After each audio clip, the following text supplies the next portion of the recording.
बिस्मिल्लाहिर्रहमानिर्रहीम। अस्सलामुअलैकुम। आज हम पहले चैप्टर का 12वां लेक्चर स्टार्ट कर रहे हैं जी, जो कि है आइन। सबसे पहले आइन को डिफाइन कर लेते हैं। Ions are those species which carry charge, या हम दूसरी तरीके से इसको इस तरह से लिख सकते हैं जी, atom are group of atom group of atoms having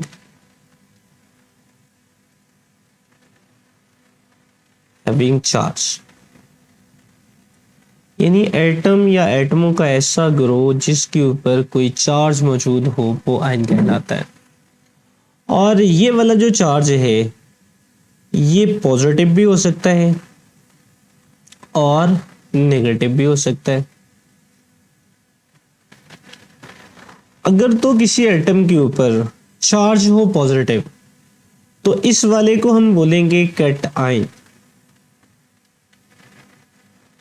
और अगर किसी एटम के ऊपर चार्ज हो नेगेटिव तो इस वाले को बोला जाएगा जी एनआयन।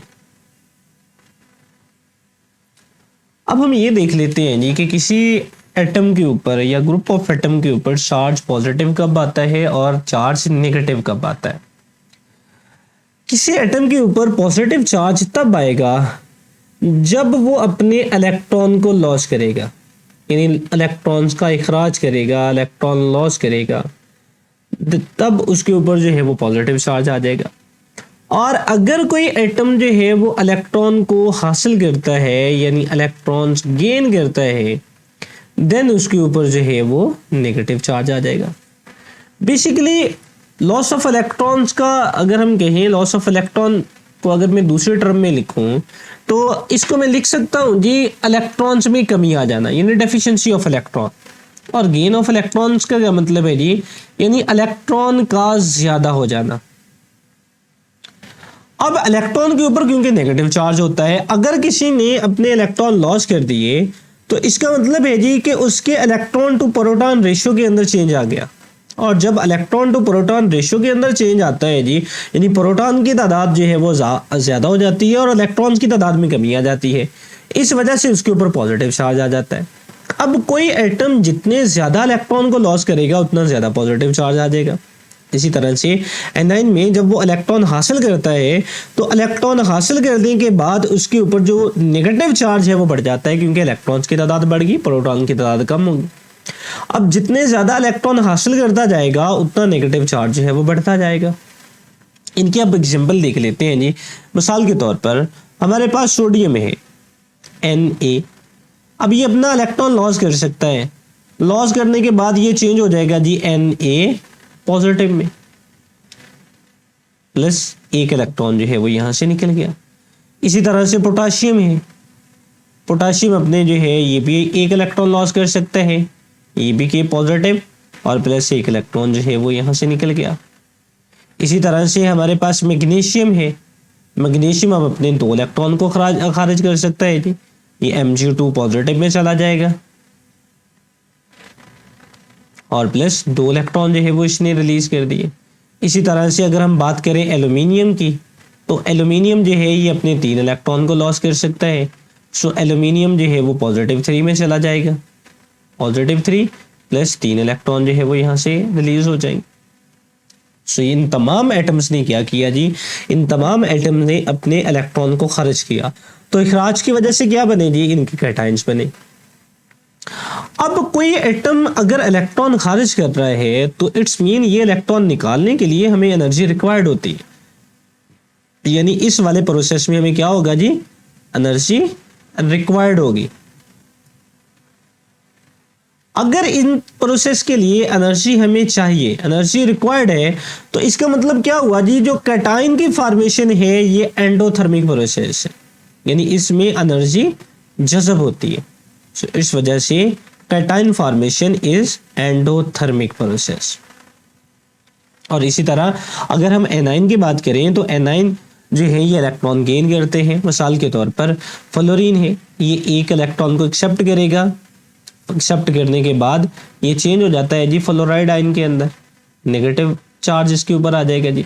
इसी तरह से क्लोरीन है, ये एक इलेक्ट्रॉन को एक्सेप्ट अगर करता है तो इसके ऊपर भी नेगेटिव चार्ज आ जाएगा, लाइक ये क्लोराइड के अंदर चेंज हो जाएगा। इसी तरह से ऑक्सीजन है, ये 2 इलेक्ट्रॉन को एक्सेप्ट कर सकता है, सो 2 इलेक्ट्रॉन एक्सेप्ट करने के बाद ये ऑक्साइड के अंदर चेंज हो जाएगा, यानी O2 नेगेटिव में चला जाएगा, या -2, इसको भी -2 लेते हैं जी, -2 लिख लेते हैं। इसी तरह से सल्फर है, ये भी 2 इलेक्ट्रॉन को एक्सेप्ट कर सकता है जी, तो ये वाला किस में चेंज हो जाएगा जी, ये सल्फाइड के अंदर, यानी S -2 के अंदर जो है वो चेंज हो जाएगा। सो ये एनाइन की एग्जांपल है। अब जो हमारे पास यूनी नेगेटिव आयंस है, यानी मैं यहाँ पर एन आयन के लिए लिख दूँ जी यूनी नेगेटिव। यूनी नेगेटिव से मुराद है जी जो एक इलेक्ट्रॉन हासिल कर रहे हैं, लाइक हमारे पास इन केसेस में फ्लोरीन और क्लोरीन अपना एक इलेक्ट्रॉन जो है वो हासिल कर रहे हैं। सो ये वाले यूनी नेगेटिव आयन है।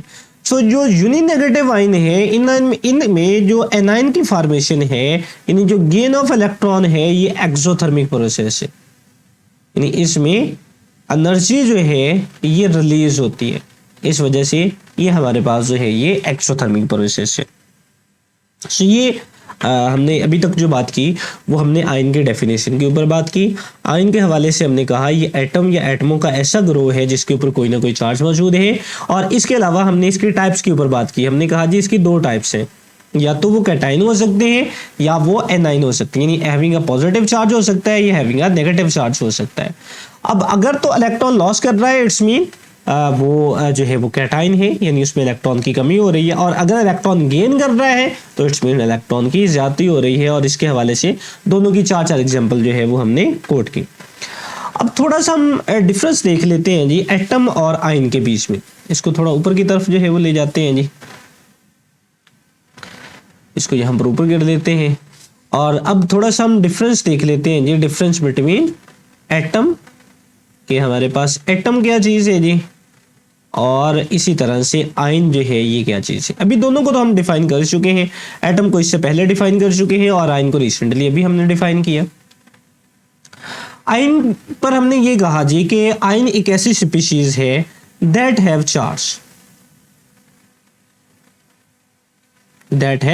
चार्ज, आइदर पॉजिटिव और आइदर नेगेटिव, यानी वो चार्ज रखते हैं जी, वो चार्ज पॉजिटिव भी हो सकता है और वो चार्ज जो है वो नेगेटिव भी हो सकता है।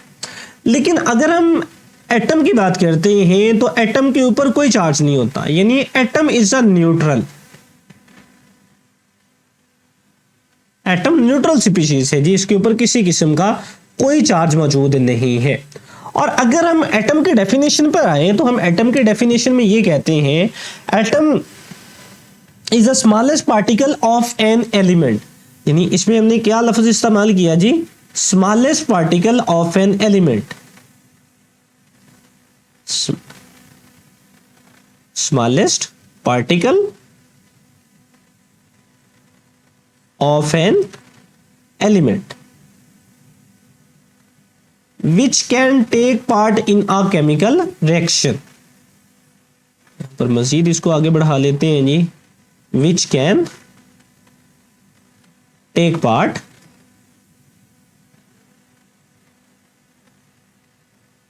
in a chemical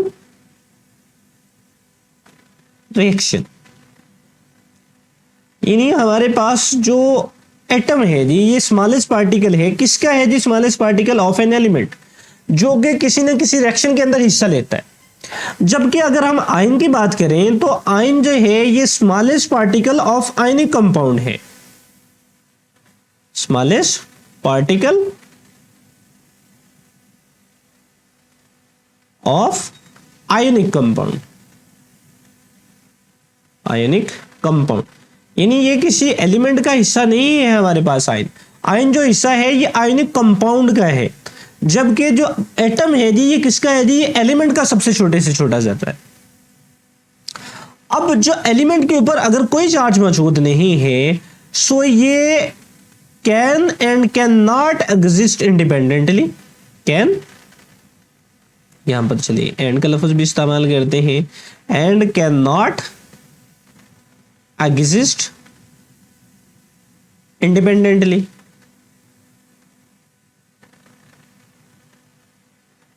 यानी ये अपना आजादाना वजूद बरकरार रख भी सकता है और नहीं भी रख सकता, यानी ये केमिकली तौर पर रिएक्ट भी कर जाएगा लेकिन कुछ फॉर्म्स के अंदर ये स्टेबल भी रहेगा। जबकि जो हमारे पास आयनिक कंपाउंड है ये कभी भी आजाद हालत में नहीं रहते, can not exist independently, exist independently, यानी ये आजादाना अपना वजूद बरकरार नहीं रख सकते। अब हमने ये कहा जी ये किसी एलिमेंट का सबसे छोटा ज़र्रा है, ये अपना वजूद जो है वो बरकरार रख भी सकता है और नहीं भी रख सकता। अब ये करता है जी, क्या करता है जी, केमिकल रिएक्शन के अंदर टेक पार्ट करता है। लाइक हम यहाँ पर लिख चुके हैं जी, केमिकल रिएक्शन के अंदर टेक पार्ट करता है, यानी केमिकल रिएक्शन के अंदर हिस्सा लेता है। अब सेम मैं यहाँ पर एरो के साथ इसको शो कर देता हूँ, ये वाला यहाँ पर पॉइंट आ जाएगा जी, can take part in a chemical reaction. But जो आयनिक कंपाउंड होते हैं जी इसको अपोजिट चार्ज सराउंड किए होते हैं जी, सराउंडेड।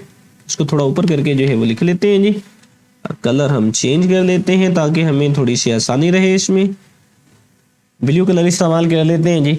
अब यहां पर हम लिख सकते हैं जी कि ions are surrounded by the opposite ions, यानी ion are surrounded by opposite ions, यानी आयंस को इसके ऑपोजिट आयंस ने जो है वो घेरे हुए होता है जी, किन में जो है वो हमारे पास आयनिक कंपाउंड के अंदर। सो ये हमारे पास कुछ डिफरेंस थे जी, आप इससे जो है वो ज़्यादा भी कर सकते हैं लेकिन फिलहाल हमारे कोर्स के अंदर इतने से हैं जी। सो ये इनमें एटम और आयंस के अंदर डिफरेंस है। सो आज के लेक्चर में हमने आयंस के ऊपर बात की कि आयन हमारे पास क्या होते हैं, आयन के टाइप्स के ऊपर बात की कि आयन के टाइप्स जो हैं वो हमारे पास कौन कौन सी है, और इसके अलावा हमने एटम और आयन के अंदर डिफरेंस देखा कि एटम और आयंस के अंदर हमारे पास डिफरेंस क्या है। सो आज का लेक्चर यहाँ पर ख़त्म होता है जी। अल्लाह हाफिज़।